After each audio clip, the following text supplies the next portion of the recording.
The Engelbrekt Rebellion was a rebellion in 1434 to 1436 led by Swedish nobleman Engelbrekt Engelbrektsson against Eric of Pomerania, the king of the Kalmar Union. It resulted in the deposing of Eric as well as erosion of the Union. Background: in 1434, Sweden was part of the Kalmar Union, a personal union that united Sweden with Denmark and Norway under a single monarch, the current monarch being Eric of Pomerania. The Swedes were not happy with the Danes' frequent warfare on Schleswig, Holstein, Mecklenburg, and Pomerania, which were a disturbance to Swedish exports to the continent. During the Danish-Holstein Hanseatic War, while the exports were brought to a halt, the collection of taxes continued, enraging Swedish peasants. Furthermore, the centralization of government in Denmark raised suspicions. The Swedish Privy Council wanted to retain a fair degree of self-government.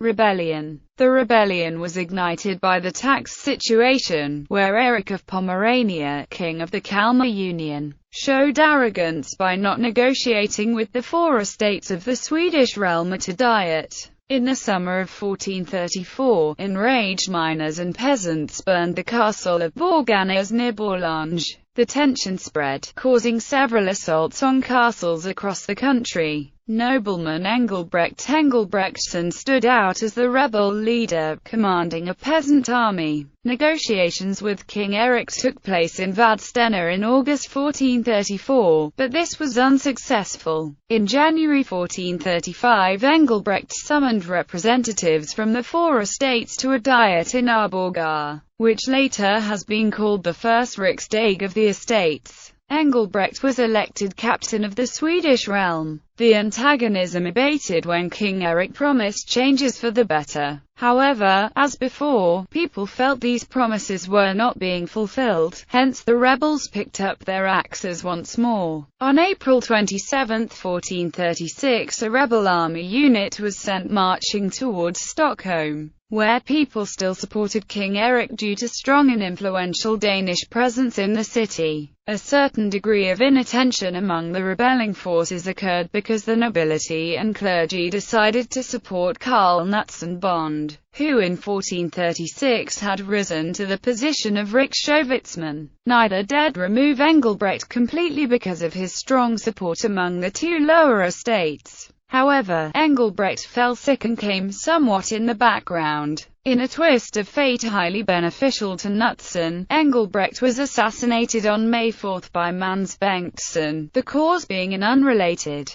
personal conflict. Consequently, Knutsson won the power struggle. A man named Erik Puch attempted to rally Engelbrekt's old supporters in the Puch-Efterden, but it was too late.